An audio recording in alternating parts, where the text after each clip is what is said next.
ദുരന്തങ്ങളുടെയും ദുരൂഹതകളുടെയും പിന്നാമ്പറങ്ങൾ തേടുന്ന സീക്രട്ട് ഫയലിലേക്ക് സ്വാഗതം.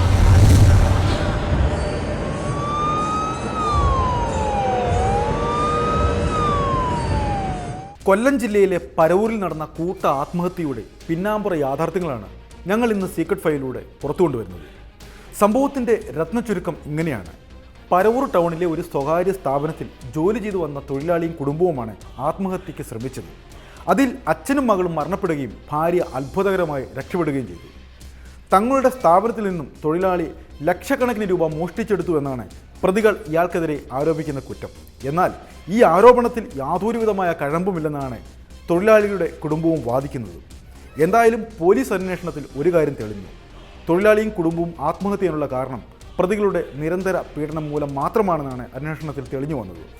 ഒരുപാട് നാടകീയതകൾ തുളുമ്പി നിൽക്കുന്ന ഈ സംഭവത്തിൻ്റെ പിന്നാമ്പറ യാഥാർത്ഥ്യങ്ങൾ തേടി ഞങ്ങൾ യാത്രയാവുകയാണ്.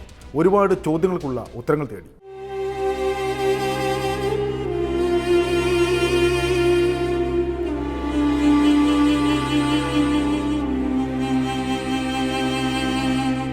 അടുത്തടുത്ത രണ്ട് ചാരക്കുഴികൾ. ചാരക്കുഴികളിൽ അങ്ങിങ്ങ് ചിതറിക്കിടക്കുന്ന കത്തിക്കരിഞ്ഞ എല്ലിൻ കഷ്ണങ്ങൾ. ആരൊക്കെയോ ദുഃഖസൂചകമായി സമർപ്പിച്ച റെയ്ത്തുകൾ കുഴിയുടെ സമീപം കിടക്കുന്നു.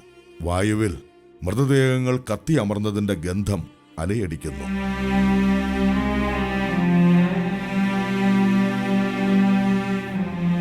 ചാരക്കുഴികളിൽ ഒന്ന് അച്ഛൻ്റേതാണെങ്കിൽ മറ്റേത് മകളുടേതാണ്. രണ്ടു പേരുടെയും മൃതദേഹങ്ങൾ തൊട്ടുരുമി തന്നെ ദഹിപ്പിച്ചിരിക്കുന്നു.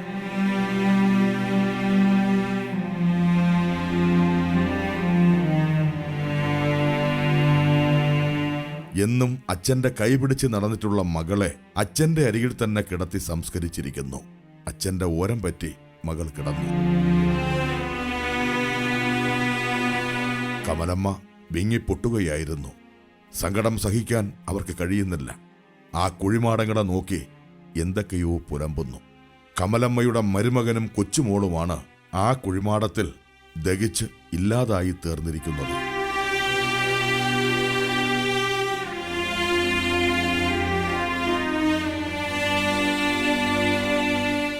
കത്തിക്കരിഞ്ഞ എല്ലിൻ കഷ്ണങ്ങൾ മാത്രം ആ കുഴികളിൽ അവശേഷിപ്പിച്ചുകൊണ്ട് അവർ പോയി.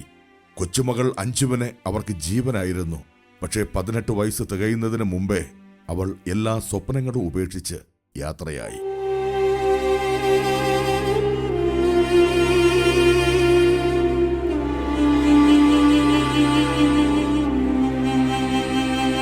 ഒരു തെറ്റും ചെയ്യാത്ത തന്റെ പുന്നാര മകൾ അമ്മുമ്മയോട് പോലും യാത്ര പറയാതെ എങ്ങോ പോയി. ബാലചന്ദ്രന്റെ ഒപ്പം അവളും പോയി. കമലമ്മ പിന്നെയും എന്തൊക്കെയോ പെറുപെറുത്തുകൊണ്ടിരുന്നു.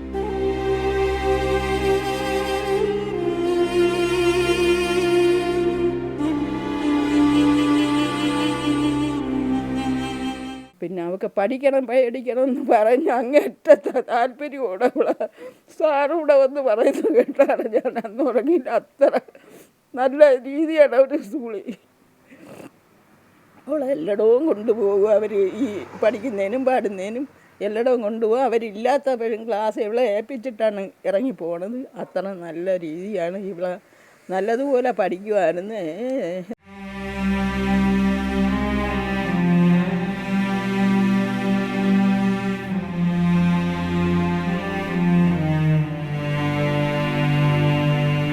ബാലചന്ദ്രന്റെ വീട്ടിൽ ആളുകൾ വന്നും പോയുമിരുന്നു. എന്താണ് പറയേണ്ടതെന്നോ ആരെയാണ് സമാധാനിപ്പിക്കേണ്ടതെന്നോ അവർക്കറിയില്ല.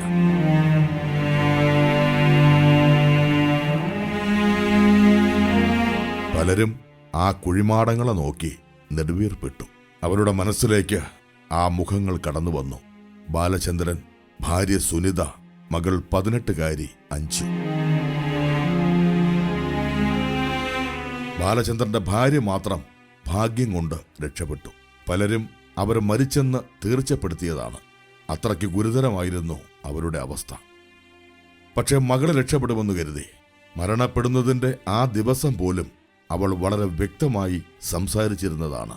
ആളുകൾ ചോദിക്കുന്നതിൻ്റെ ഉത്തരമെല്ലാം അവൾ കൃത്യമായി പറയുകയും ചെയ്തു. പിന്നീട് എന്താണ് സംഭവിച്ചതെന്ന് ആർക്കും അറിയില്ല. അവൾ പെട്ടെന്നങ്ങ് പോയി, ആരോടും ഒന്നും പറയാതെ.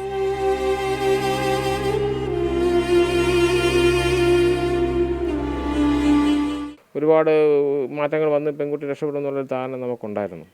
പെൺകുട്ടിയെ പിന്നെ അതിനുശേഷം മജിസ്ട്രേറ്റ് വന്ന് പെൺകുട്ടിയുടെ സ്റ്റേറ്റ്മെൻറ്റ് എടുത്തായിരുന്നു. സ്റ്റേറ്റ്മെൻറ്റ് എടുത്ത ശേഷം ഞാൻ അന്ന് പിറ്റേ ദിവസം എന്ന് വെച്ചാൽ വെളുപ്പിന് 2:30 മണിയോടുകൂടിയാണ് ഞങ്ങൾ തിരിച്ചെത്തിയത്.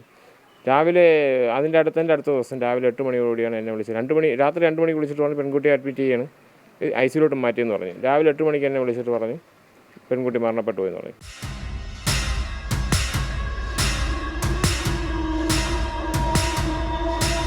ആദ്യം മരണപ്പെട്ടത് ബാലചന്ദ്രനാണ്.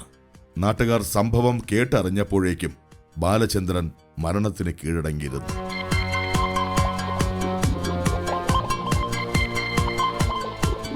എലിവിഷം ജ്യൂസിൽ കലക്കിയാണ് കഴിച്ചിരിക്കുന്നത്. വിഷത്തിന് വീര്യം പോരാത്തതിന് വീട്ടിൽ കരുതിയിരുന്ന ഉപയോഗശൂന്യമായ ഗുളികകളെല്ലാം ജ്യൂസിൽ പൊടിച്ചു ചേർത്തു. ആദ്യം അച്ഛൻ കുടിച്ചു, കുറെ അധികം അയാൾ കുടിച്ചു. പിന്നെ അമ്മ, അവസാനം മകളും വിഷക്കൂട്ടുകൾ കുടിച്ചു തീർത്തു. പിന്നെ മരണം തങ്ങളെ പുലുകാനായി അവർ കാത്തുകിടന്നു.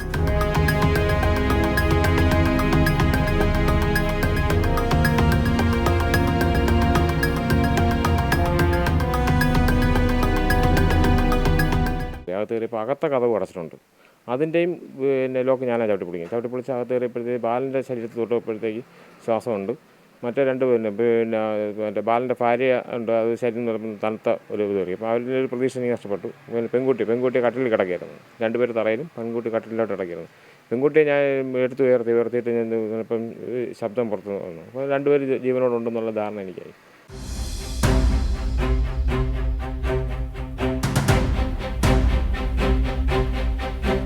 ജനക്കൂട്ടം ബാലചന്ദ്രന്റെ വീട്ടിലേക്ക് പാഞ്ഞു. ബാലചന്ദ്രന്റെ മൃതദേഹമാണ് ആദ്യം കൊണ്ടുവന്നത്.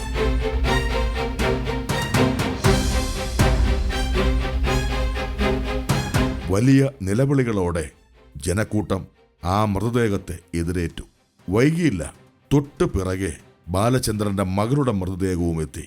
പിന്നെ കൂട്ട നിലവിളിയായി.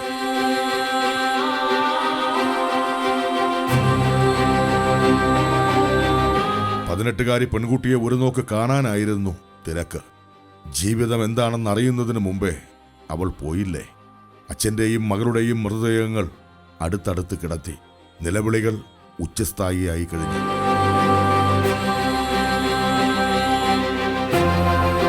അന്നാണ് പലരും ബാലചന്ദ്രനും കുടുംബവും അനുഭവിച്ചുകൊണ്ടിരുന്ന ദുരന്തങ്ങൾ നേരിട്ട് കണ്ടറിഞ്ഞത്. അതുവരെ ഒരാൾ പോലും അറിഞ്ഞിരുന്നില്ല ഈ വീട്ടിൽ എന്താണ് സംഭവിച്ചുകൊണ്ടിരിക്കുന്നതെന്ന്.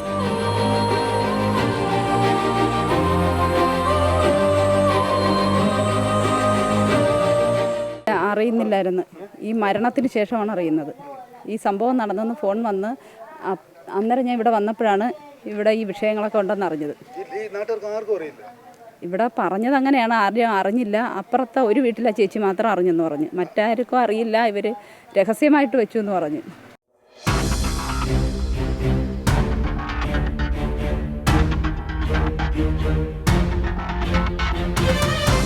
ഒരു അഗ്നിപർവ്വതം ഈ വീട്ടിൽ കത്തിയെരിയുന്നത് ഒരാൾ പോലും അറിഞ്ഞിരുന്നില്ല. ബാലചന്ദ്രനും കുടുംബവും ആ വിഷയം ആരെയും അറിയിച്ചില്ല എന്നുള്ളതാണ് സത്യം. അതിന്റെ പരിസമാപ്തിയാണ് ഈ മരണങ്ങൾ.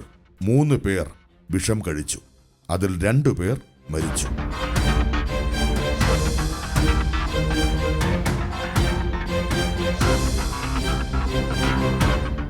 എൻ്റെ അച്ഛനാണെങ്കിൽ 10ാമത്തെ വയസ്സ് മുതലാണ് ജോലിക്ക് പോകാൻ തുടങ്ങിയത്.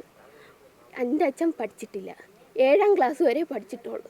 7ാം ക്ലാസ് ശേഷം പഠിത്തം നിർത്തിയിട്ട് അച്ഛൻ 7ാം ക്ലാസ്സിന് ശേഷം തൊട്ട് നിരന്തരം ജോലിക്ക് പോകും. ഒരു ദിവസം ഇല്ലാതെ എന്നും ജോലിക്ക് പോകും.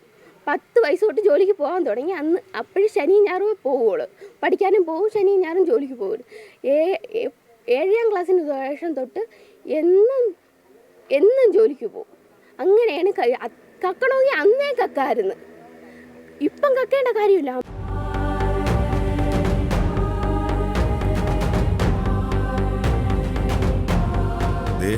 ഈ കടും നീല വണ്ടിയിലുണ്ട് ആ കഥാപാത്രങ്ങൾ.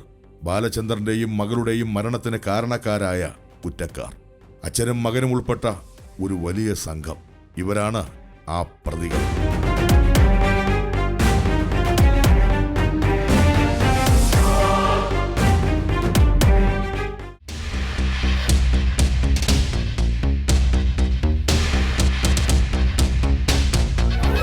പരവൂർ ടൗണിലെ മൊത്തവ്യാപാര കടയുടെ മുന്നിൽ ആളുകൾ തടിച്ചുകൂടി. ബാലചന്ദ്രന്റെയും മകളുടെയും മരണത്തിന് കാരണക്കാരായ പ്രതികളെയും കൊണ്ട് പോലീസ് എത്തിയിരിക്കുകയാണ്. അതും പ്രതികളുടെ സ്വന്തം സ്ഥാപനത്തിലേക്ക്. ഇവിടെയാണ് ബാലചന്ദ്രൻ എന്ന മനുഷ്യന്റെ ജീവിതം അവസാനിക്കുന്നതിന് മുമ്പുള്ള സംഭവ വികാസങ്ങൾ ഓരോന്നും അരങ്ങേറിയത്.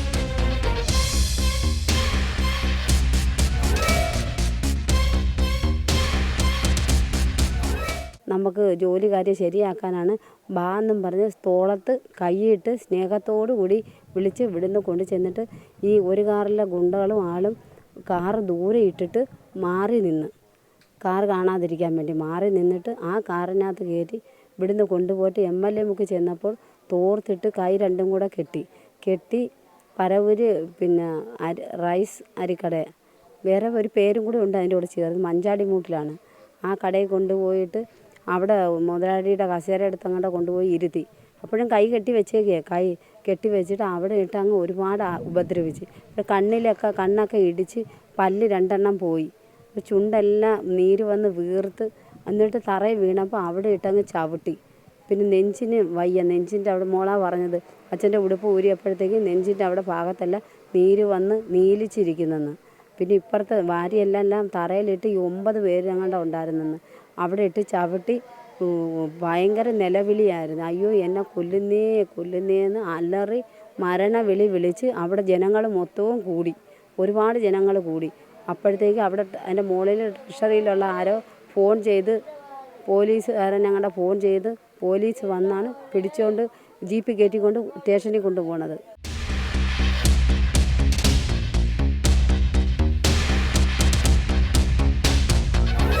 പ്രതികളെ ഓരോരുത്തരെയും വിളിച്ച് പോലീസ് ചോദ്യം ചെയ്യൽ തുടങ്ങി. ആ സ്ഥാപനത്തിലെ മുതലാളി രാജേന്ദ്രൻ, അയാളുടെ 2 മക്കൾ, പിന്നെ സ്ഥാപനത്തിലെ ജോലിക്കാർ, അവരാണ് ഈ കേസിലെ പ്രതികൾ. കാര്യങ്ങൾ ഓരോന്നും കൃത്യമായി തന്നെ പ്രതികൾ പോലീസിനോട് വിശദീകരിച്ചു തുടങ്ങി.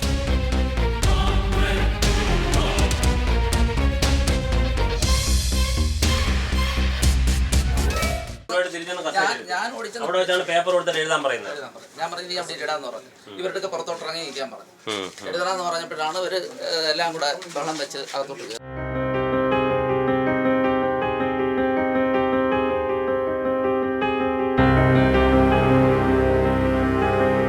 ഈ സ്ഥാപനത്തിലെ തൊഴിലാളിയായിരുന്നു ബാലചന്ദ്രൻ.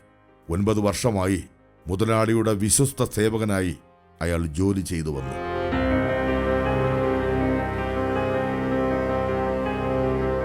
പക്ഷെ ഒരിക്കൽ ഈ സ്ഥാപനത്തിൽ നിന്നും 7 ലക്ഷത്തോളം രൂപ മോഷണം പോയി. ആ പണമെടുത്തത് ബാലചന്ദ്രൻ ആണെന്നായിരുന്നു പ്രതികളുടെ ആരോപണം. അന്ന് തുടങ്ങിയതായിരുന്നു ബാലചന്ദ്രന്റെയും കുടുംബത്തിന്റെയും കഷ്ടകാലം.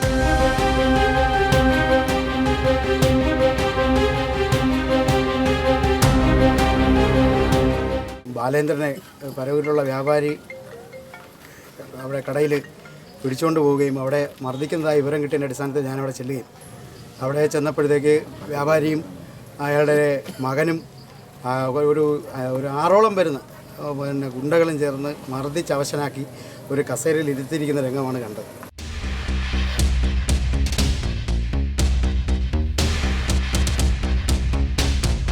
ബാലചന്ദ്രൻ പണമെടുത്തതിനെ ചൊല്ലിയുള്ള മുതലാളിയുടെ പീഡനങ്ങൾ ഏറി വന്നു. ഓരോ ദിവസവും പുതിയ പുതിയ ഭീഷണികൾ. ആ ഭീഷണികൾ ബാലചന്ദ്രനിൽ നിന്ന് കുടുംബത്തിലേക്ക് കടന്നു. പിന്നെ അയാളുടെ മുന്നിൽ ഒറ്റ വഴി മാത്രമേ ഉണ്ടായിരുന്നുള്ളൂ: കൂട്ടമരണം.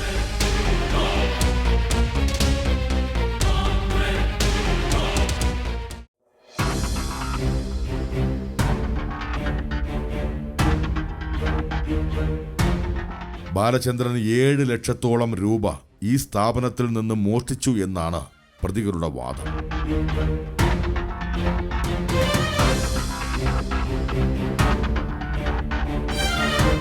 അങ്ങനെയെങ്കിൽ ബാലചന്ദ്രൻ മോഷ്ടിച്ച പണം എന്ത് ചെയ്തു? ബാലചന്ദ്രൻ സത്യത്തിൽ ഒരു മോഷ്ടാവായിരുന്നോ? ഈ സ്ഥാപനത്തിൽ നിന്ന 9 വർഷക്കാലവും മുതലാളി ബാലചന്ദ്രനെ സംശയിച്ചില്ല. പിന്നെ ഇപ്പോൾ ഇങ്ങനെ ഒരു സംശയം എങ്ങനെ ഉണ്ടായി? വളരെ നാളുകളായി, വളരെ കുട്ടിക്കാലം മുതൽ തന്നെ പരവൂരിലും നെടുങ്ങോലത്തും വിവിധ പ്രദേശങ്ങളിൽ വ്യാപാര സ്ഥാപനങ്ങളിൽ പോയി ജോലി ചെയ്ത് സ്വന്തം കുടുംബം പോറ്റിക്കൊണ്ടിരുന്ന ബാലേന്ദ്രനെക്കുറിച്ച് കഴിഞ്ഞ നാളുകളിൽ ഒന്നും തന്നെ ഇത്തരത്തിലുള്ള ഒരു ആക്ഷേപം കേട്ടതായിട്ട് നമ്മുടെ അറിവിലൊന്നും ഇല്ല.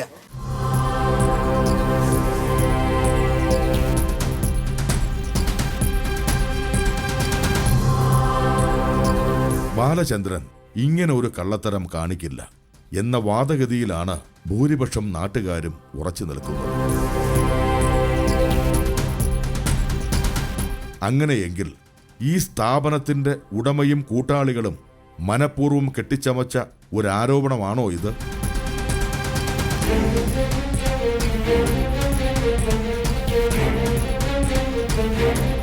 എന്തായാലും ഒരു കാര്യം പോലീസ് സമ്മതിക്കുന്നു, ഈ സ്ഥാപനത്തിലെ പണം മോഷണം പോയിട്ടുണ്ട്. അതിൽ കുറച്ചു പണം ബാലചന്ദ്രൻ എടുത്തിട്ടുണ്ടാവും. എന്നാലും ബാക്കി പണം എവിടെ? അതാരെടുത്തു?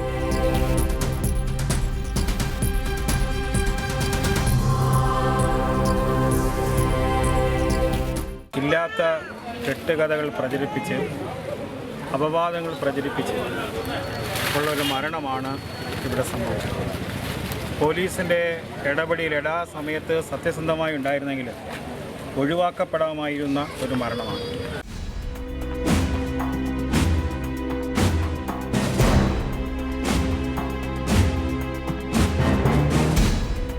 ബാലചന്ദ്രനും കുടുംബവും മരണത്തെപ്പറ്റി ചിന്തിച്ചത് പോലും അത്രയേറെ പീഡനങ്ങൾ ഏൽക്കേണ്ടി വന്നിട്ടാണ്.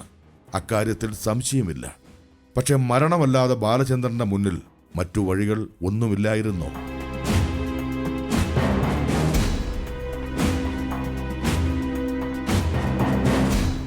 എനിക്ക് തോന്നുന്നു അദ്ദേഹത്തിൻ്റെ മർദ്ദനം മൂലമുണ്ടായിട്ടുള്ള മാനസികാഘാതവും ഇല്ലാത്ത ഒരു കഥ അദ്ദേഹത്തിൻ്റെ മേൽ അടിച്ചേൽപ്പിക്കാൻ ശ്രമിച്ചതിൻ്റെ ഭാഗമായിട്ടാണ് ഈ ദാരുണമായ സംഭവം ഉണ്ടായതാണെന്നാണ് മനസ്സിലാക്കാൻ കഴിയുന്നത്.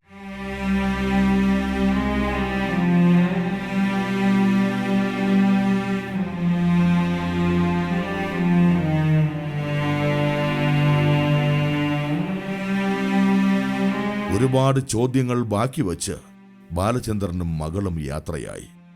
ഇനി എല്ലാത്തിനും ഉത്തരം തരേണ്ടത് ബാലചന്ദ്രന്റെ ഭാര്യ സുനിത മാത്രമാണ്.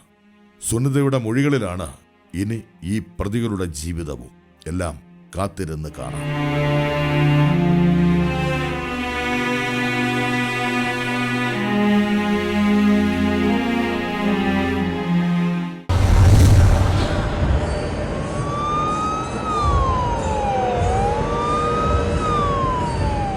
ഒരാളെ ശാരീരികമായി തകർക്കുന്നതിനേക്കാൾ തീവ്രതയാണ് അയാളെ മാനസികമായി തകർക്കുക എന്നുള്ളത്. മാനസികമായി തകർന്ന ഒരാൾ പിന്നെ ചിന്തിക്കുന്നത് ആത്മഹത്യയെ പറ്റിയായിരിക്കും. ചന്ദ്രൻ്റെ ജീവിതത്തിലും അതാണ് സംഭവിച്ചത്. പൊതുവെ അഭിമാനിയായ ചന്ദ്രൻ താൻ നേരിടുന്ന വിഷമങ്ങൾ ആരോടും ഒന്നും പറഞ്ഞില്ല, എല്ലാം ഉള്ളിലൊതുക്കി. ഒടുവിൽ എല്ലാത്തിനും പരിഹാരമെന്ന നിലയിൽ ആത്മഹത്യയെ ശരണം പ്രാപിച്ചു. കുറ്റകൃത്യങ്ങൾ നമ്മുടെ സമൂഹത്തിൽ അനുദിനം പെരുകുകയാണ്. കുറ്റകൃത്യങ്ങളില്ലാത്ത ഒരു സമൂഹം നമുക്ക് ചുറ്റും ഉണ്ടാകട്ടെ എന്ന് മാത്രം ആഗ്രഹിച്ചുകൊണ്ട് ഞങ്ങൾ ഈ ഗ്രാമം വിടുകയാണ്. ഇനി മറ്റൊരു സംഭവത്തിൻ്റെ പിന്നാമ്പുറങ്ങൾ തേടി മറ്റൊരു നാട്ടിൽ.